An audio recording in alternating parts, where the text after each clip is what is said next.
இன்னைக்கு நம்ம பார்க்க போறது ஹியரிடிட்டரின்னு 2018ல ரிலீஸ் ஆன ஒரு பங்கமான பேய் படத்த தான் பார்க்க போறோம். இதுவரைக்கும் நீங்க பார்த்த பேய் படங்கள்லயே இது ரொம்பவே வித்தியாசமா இருக்கும். ஒன்லைனர சொல்லி கதையோட சுவாரஸ்யத்த கெடுக்க விரும்பல. நேரா அந்த கதைக்குள்ளேயே போயிடலாம். அதுக்கு முன்னாடி நம்ம சேனல்ல யாராவது இப்பதான் புதுசா பார்க்குறீங்கன்னா, மறக்காம சப்ஸ்கிரைப் பண்ணிக்கோங்க. வீடியோ முழுசா பார்த்துட்டு புடிச்சிருந்தா லைக் பண்ணிருங்க. இப்ப இந்த கதைக்குள்ள போலாம். படத்தோட ஓப்பனிங் சீன்ல நம்ம ஹீரோயின காட்டுறாங்க. ஹீரோயினோட அம்மா இப்ப இறந்து போயிருப்பாங்க. அவங்களுக்கு இறுதி மரியாதை செய்யணுன்றதுக்காக ஹீரோயின் அவங்க ஃபேமிலியோட வந்திருப்பாங்க. நம்ம ஊர்லலாம் அந்த கலாச்சாரம் கிடையாது. ஆனா வெளிநாடுகள்ல யாராவது இறந்து போயிட்டாங்கன்னா, அவங்க எப்படி வாழ்ந்தாங்கன்ற விஷயத்தையெல்லாம் ரொம்பவே பெருமையா அந்த இடத்துல பேசுவாங்க. அங்க வந்திருக்க சொந்தக்காரங்க, ஃப்ரெண்ட்ஸ்ன்னு எல்லாருமே இறந்து போன அம்மாவ பத்தி ரொம்பவே பெருமையா பேசுறாங்க. கடைசியா ஹீரோயின கூப்பிட்டு உங்களோட அம்மாவ பத்தி நீங்களும் பேசுங்கன்னு சொல்லும்போது, ஹீரோயினும் என்னோட அம்மா ரொம்பவே நல்லவங்க. என்ன ரொம்பவே நல்லா வளர்த்தாங்கன்னு நல்லபடியா தான் பேசுறாங்க. ஆனா ஹீரோயின் பேசுறது ஏதோ மனசுல இருந்து பேசாம, ஏதோ எழுதி குடுத்தத மனப்பாடம் பண்ணி படிச்ச மாரி தான் ஹீரோயின் பேசுவாங்க. ஏன்னா ஹீரோயினுக்கும் ஹீரோயினோட அம்மாவுக்கும் பெருசா ஒத்து போகாது. ஆனா இந்த நேரத்துல அதையெல்லாம் காட்டக்கூடாது. அதனால நல்லபடியா தன்னோட அம்மாவ பத்தி பேசிட்டு கடைசி ஸ்பீச்சையும் குடுத்துட்டு அங்கிருந்து வெளிய போறாங்க. ஹீரோயினுக்கு கல்யாணம் ஆகி ஒரு சின்ன பொண்ணும், ஒரு டீனேஜ் பையனும் இருப்பாங்க. ஆனா ஹீரோயினோட பொண்ணு பார்க்க நார்மலா இல்லாம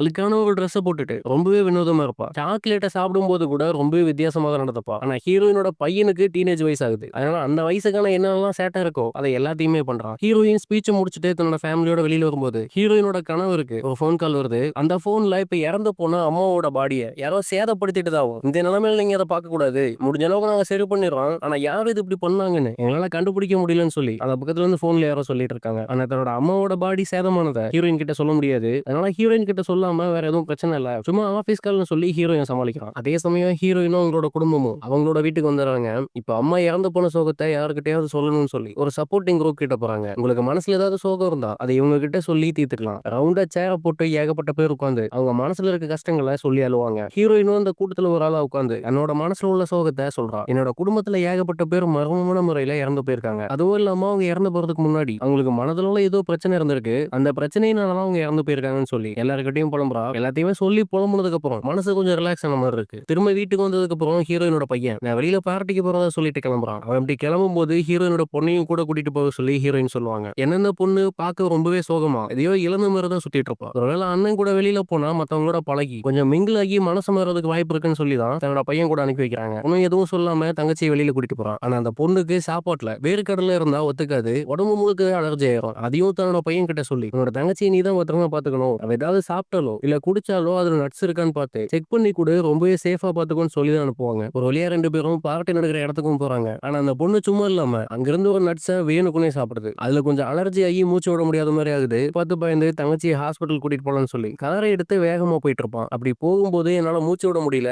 நான் கொஞ்சம் தலையை வெளியே வச்சு மூச்சு வாங்க ட்ரை பண்றேன்னு சொல்லி தங்கச்சி விண்டோவை இறக்கி தலையை வெளியில வச்சிருப்பா. அப்போ ரோடுக்கு நடுவுல ஒரு மான் வந்து நிக்கும். அது மேல மோதிர கூடாதுன்னு சொல்லி காரை வளைக்கும் போது ரோடுக்கு சைடுல இருந்த ஒரு போஸ்ட்ல அந்த பொண்ணோட தலை போட்டு தனியா போகுது. அந்த பையன் அதை பார்த்து ரொம்பவே பயந்து தலையே இல்லாத தன்னோட தங்கச்சியோட பாடியை கார்ல வச்சுக்கிட்டு வேகமா வீட்டுக்கு வரான். வீட்டுக்கு வந்து காரை நிறுத்திட்டு பித்து பிடிச்ச மாதிரி யாருக்கிட்டையும் எதுவும் பேசாம நேரானோட ரூம்குள்ள போய் கதவை போட்டிக்கிறான். தங்கச்சிக்கு இப்படி ஆயிடுச்சுன்னு சொல்லி ஹீரோயின் கிட்டயோ ஹீரோயினோட கணவர்கிட்டயோ யாருக்கிட்டயுமே சொல்ல. தங்கச்சியோட பாடி இனிமே காருக்குள்ளதான் இருக்கு. அடுத்த நாள் காலையில ஹீரோயின் கீழே வந்து பார்க்கும்போது தன்னோட பொண்ணோட உடம்பு தலை இல்லாம காருக்குள்ள இருக்கிறத பார்த்து கதறி அழுவா. இப்பதான் தன்னோட அம்மாவும் இறந்து போனாங்க. அந்த சோகத்துல இருந்து வெளியில வர்றதுக்குள்ள தன்னோட பொண்ணு இறந்து போயிட்டாங்கன்னு சொல்லி ஹீரோயின் பயங்கரமா கத்தி கதறுவா. கட் பொண்ணா ஹீரோயினோட பொண்ணுக்கும் இறுதி சடங்கு நடக்குது. நல்லபடியா அந்த பொண்ணோட பாடியை புதைச்சிட்டு 3 பேரும் வீட்டுக்கு வராங்க. ஆனா ஹீரோயினால தன் பொண்ணு இறந்ததை ஏத்துக்கவே முடியல. ரொம்பவே சோகமா தான் சுத்திட்டு இருப்பாங்க. ஒழுங்கா சாப்பிடாம ஒழுங்கா ட்ரெஸ் போடாம விரக்தியிலேயே தான் சுத்திட்டு இருப்பாங்க. ஒரு நாள் நைட்டு சாப்பிட்டுட்டு இருக்கும்போது ஹீரோயினோட பையன் ஹீரோயினை பார்த்து என் மேல கோவம் இருந்தா திட்டிருங்க, ஆனா மனசுக்குள்ளேயே வச்சுட்டு இருக்க வேண்டாம், உங்க கோவம் தீர்ற வரைக்கும் என்ன திட்டிட்டு அதுக்கப்புறமா அது நார்மலா இருக்குன்னு சொல்லுவான். இப்பதான் ஹீரோயினுக்கு இவ்வளவு நாள் அடக்கி வச்சிருந்த சோகம் எல்லாமே வெடிச்சு வெளியில வருது. தன்னோட பையனை போட்டு வாங்க வாங்கன்னு வாங்குவா. கண்டபடி திட்டுவா. உன்னை நம்பிதான் என்னோட பொண்ணு அனுப்பி வச்சேன், ஆனா ஒரு சின்ன வேலையை கூட உன்னால செய்ய முடியல, உன்னால பாத்துக்க முடியலன்னா இதுக்காக கூட்டிட்டு போனேன்னு சொல்லி பயங்கரமா திட்டுவா. ஹீரோயின் திட்டுறது கேட்ட அந்த பையனுக்கும் கிட்டத்தட்ட அழுகியே வருது. இப்ப அந்த பையன் ஹீரோயினை பார்த்து நீங்க தான் என் கூட தங்கச்சி அனுப்பி வச்சீங்க, அதனாலதான் நானும் அவளை பார்ட்டி கூட்டு போனேன், நீங்க மட்டும் அனுப்பி வைக்கலனா இந்நேரம் உயிரோட இருந்திருப்பா, எல்லாத்துக்குமே காரணம் நீங்க தான் சொல்லி மொத்த பழியையும் ஹீரோயின் மேல போடுறான். ஹீரோயின் திரும்ப கிளம்பி அந்த சப்போர்ட்டிங் குரூப்பை பார்க்க போறா. இப்ப தன்னோட பொண்ணு இறந்ததை பத்தியும் சொல்லி எல்லார்கிட்டையும் புலம்புறா. பேசி முடிச்சுட்டு அங்க இருந்து கிளம்பும் போது அந்த குரூப்பை சேர்ந்த ஜோன்னு சொல்லி ஒரு பொண்ணு ஹீரோயின் கிட்ட வந்து பேசுறா. ஜோ என்ன சொல்றான்னா, எனக்கு வேண்டியப்பட்ட ஒருத்தவங்களும் கொஞ்ச நாள் முன்னாடி இறந்து போயிட்டாங்க, எனக்கு தெரிஞ்ச சில சடங்கு முறைகளை பயன்படுத்தி திரும்ப நான் அவங்க கிட்ட பேசினேன்னு சொல்லி ஜோ சொல்லுவா. ஆனா ஹீரோயினுக்கு இது மேலாம் நம்பிக்கை இருக்காது. ஜோ ஹீரோயினை ரொம்பவே கட்டாயப்படுத்தி அவரோட வீட்டுக்கு கூட்டிட்டு போய் கேண்டில்லாம் ஏத்தி வச்சு சில மந்திரங்கள்லாம் சொல்லி இறந்து போனதா சொன்ன அந்த ஆன்மாவை வர வச்சு பேசுறதுக்காக முயற்சி பண்றா. ஆனா அந்த ஆன்மா வார்த்தைகளால பேசாது, பெண்ணையும் பேப்பரையும் வச்சு ஏதோ வரைஞ்செல்லாம் காட்டுது. அதை பார்த்த உடனே ஹீரோயினுக்கு அது மேல நம்பிக்கை வருது. ஜோ கிட்ட இந்த ரிச்சுவலை பத்தி எல்லாமே தெரிஞ்சுக்கிட்டு நேரா வீட்டுக்கு வீட்டுக்கு வந்து தன்னோட பையனையும் கணவரையும் கூப்பிட்டு உட்கார வச்சு அந்த ரிச்சுவலை பண்றா. அந்த மந்திரங்களை சொல்ல ஆரம்பிச்ச உடனே டேபிள் மேல வச்சிருந்த கேண்டில் தானாவே தீப்பிடிச்சு எரியுது. அதுவும் இல்லாம ஒரு டைரியில வேணா தானாவே ஒரு டிராயிங் பண்ணுது. அந்த டிராயிங் ஹீரோயினோட பொண்ணு சின்ன வயசா இருக்கும்போது வரதுதான் இருக்கும். அதை பார்த்ததுக்கு அப்புறம் இந்த ரிச்சுவல்லாம் உண்மை, என்னோட பொண்ணு என் கூட பேச முயற்சி பண்றானு ஹீரோயின் சொல்றாங்க. அடுத்த கொஞ்ச நேரத்துல அந்த பொண்ணோட பேய் ஹீரோயினோட உடம்புக்குள்ளேயும் போகுது. கண்டபடி என்னென்னமோ பேசுவாங்க. ஹீரோயினோட பையனை பிடிச்சி கண்டபடி திட்டம். உன்னாலதான் நான் இறந்து போனேன், உனக்கு ஒழுங்கா ஒரு கார் ஓட்ட கூட தெரியல, நீ மட்டும் பாதுகாப்பா ஓட்டியிருந்தா நான் இந்நேரம் இறந்து போயிருக்க மாட்டேன், கிட்டத்தட்ட நீ தான் என்ன கொன்னன்ற லெவலுக்கு சொல்லுது. அதையெல்லாம் கேட்டு தாங்க முடியாம அந்த பையன் பயங்கரமா கதறி அழுவான். பக்கத்துல இருந்த கணவர் இதையெல்லாம் பார்க்க முடியாம அங்க கிளாஸ்ல இருந்து தண்ணி எடுத்து ஹீரோயின் மேல ஊத்துவாரு. தண்ணி ஊத்துனதுக்கு அப்புறம் தான் ஹீரோயின் கொஞ்சம் நேரம் ஆவாங்க. இதெல்லாம் பார்த்து கணவர் ரொம்பவே கோவப்பட்டு இறந்து போன சின்ன பொண்ணோட ஒரு நோட் புக் இருக்கும். அந்த நோட்ல தான் இப்ப பேய் வந்து டிராயிங் எல்லாம் பண்ணிருக்கும். அந்த நோட்டை அழிச்சிருன்னு சொல்லி ஹீரோயின் கிட்ட சொல்லுவாரு. ஹீரோயினும் பயந்து அங்க இருந்த சிம்னிக்குள்ள இந்த நோட் புக்கை தூக்கி போறா. ஆனா அந்த நோட் புக் எரியும் போது ஹீரோயினோட உடம்புலயும் நெருப்பு பிடிச்சி எரியுது. எவ்வளவு முயற்சி பண்ணாலும் ஹீரோயினோட உடம்புல அந்த நெருப்பை அணைக்கவே முடியல. எரிஞ்சுட்டு இருந்த நோட் புக்கை வெளியில எடுத்ததுக்கு அப்புறம் ஹீரோயினோட உடம்புல எரிஞ்சுட்டு இருந்த நெருப்பும் தானா அணையுது. இதெல்லாம் பார்த்து ஹீரோயின் மிரண்டு போறா. எதுவுமே புரியாம தனக்கு இந்த மந்திரங்களை சொல்லி கொடுத்த ஜோவை போய் பார்க்கலாம்னு சொல்லி நேரா கிளம்பி அவரோட வீட்டுக்கு போறா. ஆனா வீடு பூட்டப்பட்டிருக்கு. ஜோவோட வீட்டுக்கு வெளியில ஒரு கால் மிதிக்கிற மேட் இருக்கும். அந்த மேட்டை எங்கேயோ பார்த்த மாதிரி தோணும். நல்லா யோசிச்சு பார்த்ததுக்கு அப்புறம் தான் தன்னோட அம்மாவோட வீட்டுல இதே மாதிரி ஒரு மேட் இருக்கிறது ஞாபகம் வரும். அதுக்கப்புறம் கதவை உடைச்சிட்டு வீட்டுக்குள்ள போய் பார்ப்பாங்க. அங்க ஒரு போட்டோ ஆல்பம் இருக்கும். அந்த ஆல்பத்துக்குள்ள ஜோவும் ஹீரோயினோட அம்மாவும் நெருக்கம் இருக்க மாதிரி ஒரு போட்டோ இருக்கும். இந்த போட்டோவை வச்சுதான் ஜோவுக்கும் தன்னோட அம்மாவுக்கும் ஏற்கனவே பழக்கம் இருக்குன்ற விஷயம் ஹீரோயினுக்கு தெரிய வருது. ஆனா உன்னோட அம்மாவை எனக்கு தெரியும்னு சொல்லி ஜோ ஹீரோயின் கிட்ட சொல்லியிருக்கவே மாட்டாங்க. அந்த போட்டோல கூட ஏதோ ரிச்சுவல் பண்ற மாதிரி பார்ட்டி பண்ற மாதிரி தான் அந்த போட்டோ இருந்திருக்கும். அது பக்கத்துல இன்னொரு புக்கும் இருக்கும். அந்த புக்ல என்ன போட்டிருக்குன்னா, நரகத்தோட அரசர் பூமிக்கு வர்றதுக்கு விருப்பப்படுறதாகவும், ஆனா அவர் அப்படி வர்றதுக்காக ஒரு ஆணோட உடல் தேவைப்படுறதாகவும், அந்த உடலை கண்டுபிடிச்சு தர்றதுக்காக தான் இந்த கல்ட்டு வேலை செய்யறதாகவும் போட்டிருக்கு. அந்த புக்குக்கு பக்கத்துல ஒரு பெட்டியும் இருக்கும். அந்த பெட்டியை ஓபன் பண்ணி பார்த்தா ஹீரோயினுக்கான ஒரு லெட்டர் இருக்கு. அந்த லெட்டரை எழுதினது ஹீரோயினோட அம்மா தான். அந்த லெட்டர்ல என்ன எழுதி இருக்காங்கன்னா, நான் செஞ்ச விஷயத்துக்காக என்ன மன்னிச்சிரு, ஆரம்பத்துல இது எல்லாமே உங்களுக்கு தப்பா தான் தெரியும், ஆனா நான் பண்ற எல்லாமே நம்ம குடும்பம் நல்லதுக்காக தான், அதனால அம்மா மேல கோவப்பட்டுறாதுன்னு போட்டிருப்பாங்க. இப்பதான் ஹீரோயினுக்கு தன்னோட அம்மா சாதாரண ஆளே கிடையாது, ஒரு கல்ட்டு குரூப்பை சேர்ந்தவங்கன்றது தெரிய வருது. அந்த வீட்டோட பேஸ்மெண்ட்டுக்கு போறதுக்கு ஒரு டோர் இருக்கும். அதை ஓபன் பண்ணி கீழே போய் ஏதாவது கிடைக்குதான்னு பார்க்கலான்னு உள்ள போவாங்க. ஆனா உள்ள போய் பார்க்கும்போது ஹீரோயினோட அம்மா இறந்து போயிருப்பாங்க. அவங்க இறந்து போன அன்னைக்கு யாரோ சில பேர் அந்த உடம்ப சேதப்படுத்தி இருப்பாங்க. ஆனா அது ஹீரோயினோட கணவருக்கு மட்டும் தான் தெரியும், ஹீரோயினுக்கு தெரியாது. இங்க என்ன இருக்குன்னா, அந்த கல்ட்டு குரூப் ஹீரோயினோட அம்மாவோட தலையை இங்க கொண்டு வந்து பத்திரமா வச்சிருக்கானுங்க. அதை பார்த்து ஹீரோயின் மிரண்டு போறாங்க. அதுவும் இல்லாம அந்த தலைக்கு பக்கத்துல ரத்தத்துல ஏதோ மந்திரங்கள் மாதிரி ஏகப்பட்ட சிம்பிள் போட்டிருக்கும். அதையெல்லாம் பார்த்து எதுவுமே புரியாம அங்கிருந்து பயந்து திரும்ப வீட்டுக்கு ஓடி வர்றா. அதே சமயம் ஸ்கூல்ல ஹீரோயினோட பையனை காட்டுறாங்க. ஹீரோயினோட பையன் கிளாஸ்ல உட்கார்ந்து இருக்கும்போது அமானுஷமா ஏதோ ஒரு குரல் அவனோட காதுல கேக்குது. அதுவும் இல்லாம அவனோட உருவத்தை கண்ணாடியில பார்த்த மாதிரி அவனுக்கு எதிரில பாக்குறான். அதை பார்த்து மிரண்டு ஒரு மாதிரி உறைஞ்சு போய் உட்கார்ந்து போது திடீர்னு என்ன நினைச்சான்னு தெரியல, முன்னாடி இருந்த டேபிள்ல வாண்டடா அவனே அவனோட தலையை மோதி காயப்படுத்திக்கிறான். டேபிள்ல இடிச்சதுல அவனோட முகமே வளைஞ்சிருக்கும். ஆனா வழியில கத்தவோ அழுகவோ இல்ல, ரொம்பவே சாதாரணமா எதுவுமே நடக்காத மாதிரி இருக்கான். ஒருவேளை அவனுக்கும் பேய் பிடிச்சிருச்சு என்னவோ, இன்னும் அது என்னன்றது தெளிவா சொல்லல. அதே சமயம் ஹீரோயின் கிளம்பி நேரா வீட்டுக்கு வந்து தன்னோட கணவர்கிட்ட நடந்த எல்லாத்தையுமே சொல்றாங்க. ஆனா ஹீரோயின் சொல்ற எதையுமே கணவர் நம்ப மாட்டான். எனக்கு என்ன ஓ மேலதான் சந்தேகமா இருக்கு,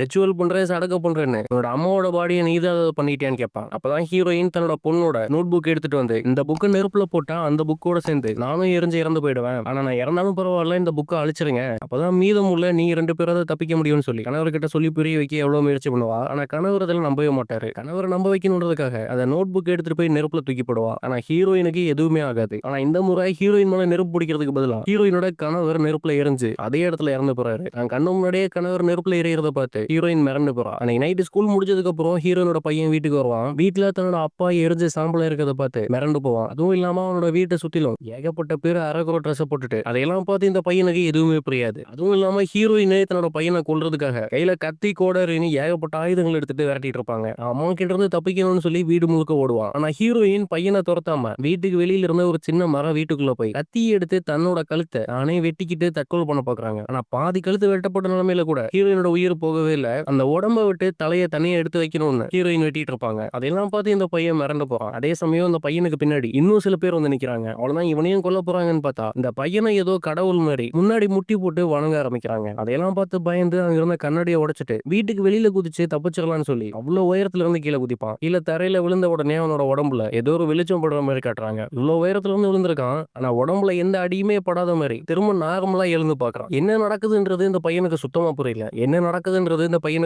புரியல. கழுத்து வெட்டப்பட்ட நிலைமையில தன்னோட அம்மா காத்துல அந்தரத்துல பறந்துட்டு இருப்பாங்க. அதை பார்த்து அம்மானு கத்திக்கிட்டே அந்த மர வீட்டை நோக்கி ஓடுவான். அப்படி ஓடி போய் பார்க்கும்போது அந்த வீடு முழுக்க ஏகப்பட்ட மெழுகுவர்த்தி ஏத்தி வச்சு ஏதோ சடங்கு பண்ண இடம் மாதிரி இருக்கு. உள்ள போய் பார்த்தா ஏகப்பட்ட பேர் தரையில மண்டி போட்டு இவனை வணங்குற மாதிரி காட்டுறாங்க. அதை விட இறந்து போன தங்கச்சியோட தலைய தனியா வெட்டி ஒரு பொம்மையில மாட்டி தலை மாதிரி நிக்க வச்சிருக்காங்க. தங்கச்சியோட தலையில ஒரு கிரீடமும் இருக்கு. அதை பார்த்து மிரண்டு அவன் திரும்பும் போது கொஞ்ச நாள் முன்னாடி இறந்து போன பாட்டியும் இப்ப இறந்து போன அம்மாவும் உடம்புல தலையே இல்லாத நிலைமையில மத்தவங்க மாதிரியும் அவங்களும் இந்த பையனை வணங்கிட்டு இருக்காங்க. அந்த கூட்டத்துல ஒருத்தன் அந்த தங்கச்சியோட தலையில இருந்து கிரீடத்தை எடுத்து இந்த பையனோட தலையில வைக்கிறான். அந்த கிரீடத்தை வச்ச உடனே அந்த பையனுக்கு ஏகப்பட்ட மாற்றங்கள் நடக்குது. அவனோட கண்ணே ஒரு மாதிரி வித்தியாசமா மாறுது. என்ன நடக்குதுன்னு புரியாம இருக்கும்போது இப்பதான் இவ்வளவு நேரம் நடந்த கலவரத்துக்கான அர்த்தத்தையே சொல்றாங்க. ஹீரோயினோட குடும்பத்துல இருக்க எல்லாருமே கடவுளை வணங்குறவங்க கிடையாது. அதுக்கு மாறா சாத்தான வணங்குறவங்க.